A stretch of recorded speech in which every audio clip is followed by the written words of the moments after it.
जमाने में एक निराला है, एक हाथ में माला और दूसरे में बाला है, तो ये भी माला के रूप में ये देख रहे हैं। मैं चाहता हूँ कि लोग हमें भाला के रूप में ना देखें। हमारे कृष्ण भगवान जी ने क्या कहा था, सबसे रिक्वेस्ट की थी कि इनको 5 गाँव दे दो, इनको कुछ दे दो, नहीं सुना तो उसके बाद चक्कर चलाया ना, युद्ध हुआ ना। अभी ये सब हो गया है, अभी ये युद्ध चलाने वाला है। अभी इनको नहीं समझ आया, जो लातों के भूत बातों से नहीं मानते, क्योंकि हिंदू राष्ट्र होगा तभी होगा। यहाँ शरीयत, अभी आपने देखा बंगाल में शरीयत लॉ के मुताबिक से औरत को किस तरीके से मारा गया। तो हिंदू एक ऐसा है, सनातन एक धर्म ऐसा है जो प्यार बांटता है, प्यार से रहना सिखाता है। मोदी ने जितना मुसलमानों के लिए बांटा, किसी के लिए नहीं बांटा, हिंदू मुस्लिम सबको एक समझा। जहाँ जहाँ मुसलमान मेजोरिटी में है वहाँ से एक वोट नहीं मिली मोदी को। तो ये क्या कारण है? हिंदू अगर हिंसक हो गया ना भाई साहब, तो शायद इस देश के अंदर सिर्फ हिंदू ही रहेगा। ये देश तो सबका नहीं है। ये देश 1947 में अलग हो गया था। ये देश सिर्फ हिंदू राष्ट्र है और हिंदू राष्ट्र रहेगा। राहुल गांधी है कहाँ से? वो फिरोज खान का पोता, तो राहुल गांधी कहाँ से हो गया? माँ क्रिश्चियन, दादा मुसलमान, तो वो हिंदू कहाँ से हो गया? हिंदू हिंसक तो बोलेगा ही। क्यों चुना इस देश की जनता ने? क्यों चुना? इसका परिणाम देख तो रहे, हम ही तो देख रहे हैं परिणाम। हिंदू को हिंसक बता दिया। एक हिंदू जो मामूली पत्थर को मूर्ति का आकार देकर उसकी पूजा करता है, और एक वो जो लोग हैं इसी समाज में जो उसी पत्थर के चकोर बना के उसके ऊपर बकरे काटते हैं, मुर्गे काटते हैं। राष्ट्रपति जी के पास वो देंगे, अपना संज्ञान देंगे कि ऐसे जैसे कि सांसदा बिल्कुल खत्म कर दीजिए, भारत की नागरिकता खत्म कर दीजिए। जो भारत विरोधी लोग हैं उनको भारत से बिल्कुल बाहर कर दिया जाए। देखिए, संसद में हिंदुओं का अपमान नहीं सहेगा हिंदुस्तान, इस टैगलाइन के साथ काफ़ी लोग जो है यहाँ मीटिंग हुई है और धरना प्रदर्शन बाहर आप लोगों ने देखा। एक उसी से मेरे साथ संत समाज से जुड़े हुए व्यक्ति हैं। सर, पहले तो नाम बताइए आपका। मैं स्वामी चंद्रदेव जी महाराज, फाउंडर चेयरमैन ऑफ ग्लोबल संत समाज कल्याण फाउंडेशन। तो क्या कुछ प्लानिंग और क्यों मीटिंग, ये क्या कुछ कर रहे हैं आप? प्लानिंग ये है कि कुछ लोगों ने ये समझ लिया है कि हिंदू सोए हुए हैं, इनको कुछ भी कह लो, ये सोते रहते हैं, जो मर्जी कह लो। हमारे प्राइम मिनिस्टर को गालियाँ देते हैं, हमारे साधु संतों को मार दिया जाता है, हमारे ग्रंथों को जला दिया जाता है। तो हमारा ये जो था, ये बताने के लिए है कि हम जो है शांति प्रिय हैं, लेकिन ये मतलब नहीं है कि हम कोई शस्त्र नहीं उठा सकते। तो हमारा चलन जो है ना, जमाने में एक निराला है, एक हाथ में माला और दूसरे में बाला है, तो ये भी माला के रूप में ये देख रहे हैं। मैं चाहता हूँ कि लोग हमें भाला के रूप में ना देखें और प्यार से रहें और लोगों को में प्यार बांटें। खाली कहने से कुछ नहीं होता। आप कह रहे एक हाथ में माला है और दूसरे हाथ में भाला है, ये भाला इनको क्यों नहीं दिखाई देता? कभी MK स्टालिन सनातन को गालियाँ देते हैं, कभी पी चिदम्बरम भी बोलते हैं, अब राहुल गांधी बोल रहे हैं, ओवैसी तो लगातार बोलते ही रहते हैं। तो ये मीटिंग्स ही चलती रहेंगी क्या हमेशा? मैं यही चाह रहा हूँ, मैं यही किसके लिए आया था कि ये भाषणों का टाइम नहीं है, प्रैक्टिकल होना चाहिए।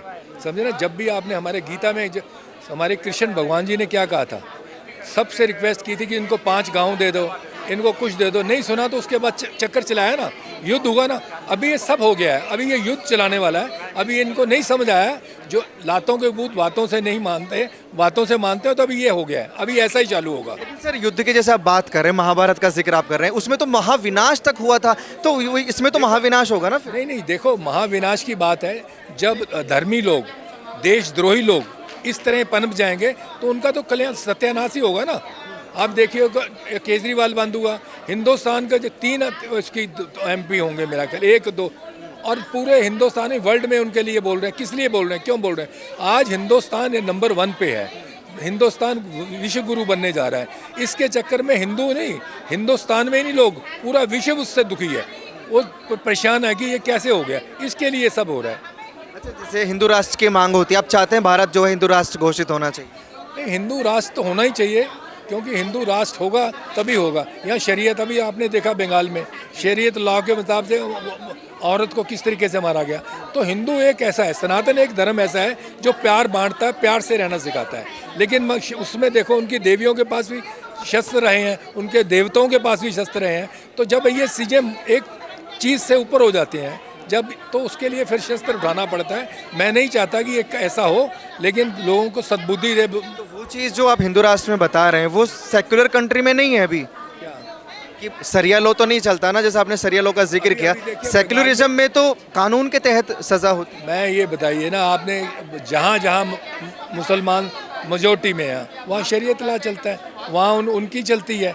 हमारे देखो वहाँ क्या हो रहा है, बंगाल में क्या हो रहा है और आपके केरला में क्या हो रहा है। जहाँ जहाँ में मोहम्मदन लोग ज़्यादा हैं वहाँ ये सब होता है। और मुसलमान में कुछ लोग हैं, आज हिंदू मुस्लिम सब एक हैं, लेकिन कुछ मुसलमान ऐसे लोग हैं जो इनको भटकाते हैं और अल्लाह के नाम से गलत काम करवाते हैं। मैं उन मुसलमानों को, आम आदमियों को कहता हूं, जो आम मुसलमान हैं, जो देश में रहते हैं, जो देश प्रेमी हैं, उनको चाहूँगा ऐसे देशद्रोहियों को आप जो है ना उसका बहिष्कार करें, उनको अलग वो करें, बहिष्कार करना चाहिए। बहिष्कार करना चाहिए। लेकिन जो चीज़ आप कह रहे हैं कि वो तो पॉसिबल नहीं है ना, कि जनसंख्या जहाँ पर तादाद मुस्लिमों की ज़्यादा है वहाँ हिंदू सेफ नहीं है, इसको रोकना पॉसिबल ही नहीं है।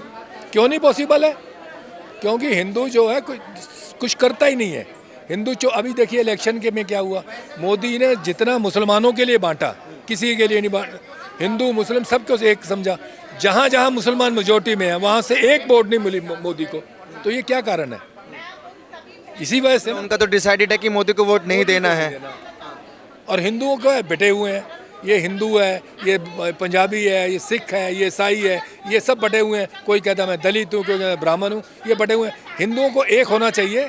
हिंदू एक होगा तो प्रेम सब देश में रहेगा, कि जहाँ शक्ति होगी वहाँ प्रेम रहेगा। आप अभी थोड़ा राजनीति में पहुंच गए, जैसे आपने कहा कि मुसलमानों को पता है कि हमें वोट नहीं देना है, भले वो किसी को भी दें, लेकिन कांग्रेस की जो 99 सीट बढ़ी है, पहुंची हैं, तो उसमें भी तो हिंदुओं ने दिया है। उनकी मानसिकता में क्या फ़र्क है फिर? मैं वही आपको कह रहा हूँ ना कि हिंदू जो है बटे हुए हैं, हिंदू एक नहीं हो रहे, लेकिन मुसलमान एक है। मुसलमानों ने एकजुट होकर वोट दिए हैं, हिंदुओं ने नहीं। हिंदुओं ने अपने हिसाब से दिया वोट, जिसको जो पसंद करते हैं वो दिया, उन्होंने हिंदू के हिसाब से नहीं दिया। ठीक है, तो फिर आप सोचने वाली बात है, विचार करने वाली बात है कि अभी भी हिंदू बटा हुआ है। इतना कुछ करने के बाद भी आप लोग कहते हैं कि सनातन का झंडा बुलंद हुआ है मोदी जी की वजह से, 10 साल उन्होंने कार्य किया, उसके बाद भी हिंदू बट गया। बिल्कुल, एक बात सुनो, जो 70 साल से चल रहा है वो 10 दिन साल में हो जाएगा? धीरे धीरे हो रहा है। ये मीटिंग हुई है, इतने लोग इकट्ठे हुए इसीलिए हुए ना, तो धीरे धीरे होगा। एक दिन मीटिंग का असर लगता है आपको कि कुछ होगा?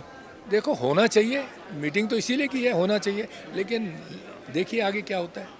हम तो ये चाहते हैं कि देश में अमन रहे, शांति रहे, सब एक जुट होके मिल के रहें। सिर्फ विपक्ष की मेंटेलिटी बड़ी चेंज हुई है इस बार, क्योंकि बीजेपी की सीटें कम हुई हैं और उनको ये उम्मीद है और कॉन्फिडेंस है कि अगली बार बिल्कुल सफाया हो जाएगा भाजपा। देखिए, ऐसी बात है कि बीजेपी की 240 सीटें आई हैं और विपक्ष की सब मिलके भी 240 नहीं हुए। और मैं आपको लिख लेना, आप कौन से चैनल हैं, नेक्स्ट इलेक्शन में मोदी 400 पार होगा, लिख लेना। मैं आपको 400 पार का तो सर इस बार भी नारा था। नहीं, वो नारा था, मैं अब बोल रहा हूँ, नेक्स्ट में आप देखिएगा। अच्छा, जैसे बीजेपी और सनातन को हम लगभग जोड़ कर देखते हैं, इसकी क्या वजह है? जोड़ के क्या देखते हैं?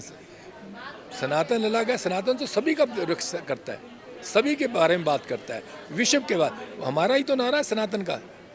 लेकिन सनातनियों को, हिंदुत्व के लोगों को बीजेपी पर ही क्यों भरोसा आखिर?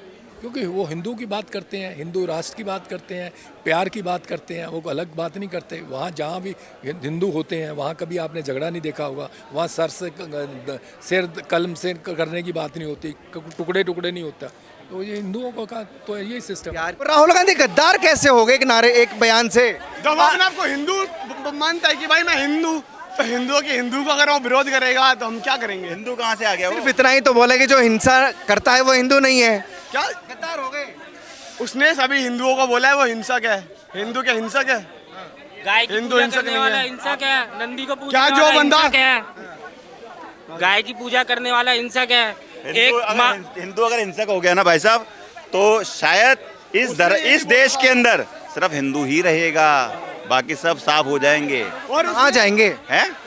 जहाँ जहाँ मर्जी जाओ, यहाँ पे सिर्फ इस देश के अंदर हैं? ये देश तो सबका नहीं है। ये देश 1947 में अलग हो गया था। ये देश सिर्फ हिंदू राष्ट्र है और हिंदू राष्ट्र रहेगा। देश ले लिए, अफगानिस्तान, पाकिस्तान और बांग्लादेश, अब हमारा एक मुल्क बचा है, इसको तो छोड़ दो। राहुल गांधी है कहाँ से 56 वो? देश हो गए मुसलमानों के, 56 राहुल देश। गांधी है कहाँ से वो? फिरोज खान का पोता, तो राहुल गांधी कहाँ से हो गया? माँ क्रिश्चियन, दादा मुसलमान, तो वो हिंदू कहाँ से हो गया? हिंदू हिंसक तो बोलेगा ही। लेकिन जो भी हैं, लेकिन बड़े नेता हैं और सिस्टम ही ऐसा है देश का कि वो नेता बन गए हैं और इस बार तो सीटें बढ़ा ली उन्होंने। नहीं नेपोटिज्म है, सब नेपोटिज्म। उसका जवाब नरेंद्र मोदी जी ने संसद में भवन में दे दिया है कि एक बच्चा 99% ले आया, 99% ले आया, 99 वोट आ गई मेरी करके पूरा चिल्ला रहा था, खुश था। लेकिन लाया कितने में से? ये कह रहे हैं ना कि वो कौन है, वो इटली के हैं, इन्होंने ये बोला फिरोज खान के पोते हैं। बावजूद इसके 99 भी है, भले एक सीट भी आई, लेकिन नेता तो हैं, सांसद तो है ना। क्यों चुना इस देश की जनता ने, क्यों चुना? इसका परिणाम देख तो रहे हैं, हम ही तो देख रहे हैं परिणाम। हिंदू को हिंसक बता दिया। एक हिंदू जो मामूली पत्थर को मूर्ति का आकार देकर उसकी पूजा करता है, और एक वो जो लोग हैं इसी समाज में जो उसी पत्थर के चकोर बना के उसके ऊपर बकरे काटते हैं, मुर्गे काटते हैं। इधर वो आके। हिंसक है, हम हिंसक हैं। हाँ, अच्छा, लेकिन नारों से होगा क्या भैया? नारों से? अरे वो आपने नारा सुना था सुभाष चंद्र बोस जी का, तुम मुझे खून दो मैं तुम्हें आज़ादी दूंगा। उस नारे से क्या हुआ था? इस नारे से यही होगा। और हम भारत को हिंदू राष्ट्र बना के ही छोड़ेंगे, और राहुल खान जैसे लोगों को देश से बाहर करके छोड़ेंगे। कैसे निकालोगे बाहर? बिल्कुल आपके बोलने से थोड़ी ना चले जाएंगे। निकालेंगे। राष्ट्रपति जी के पास वो देंगे, अपना संज्ञान देंगे कि ऐसे जैसों की सांसदा बिल्कुल खत्म कर दीजिए, भारत की नागरिकता खत्म कर दीजिए, जो भारत विरोधी लोग हैं उनको भारत से बिल्कुल बाहर कर दिया जाए। संसदीय सदस्यता ओवैसी की खत्म नहीं हुई, जिन्होंने संविधान के खिलाफ जाकर जय फिलिस्तीन बोल दिया, इनकी कैसे? होगी संज्ञान जा रहे हैं, हम जैसे लोग सड़कों पे उतर रहे हैं, बिल्कुल खत्म की जाएगी।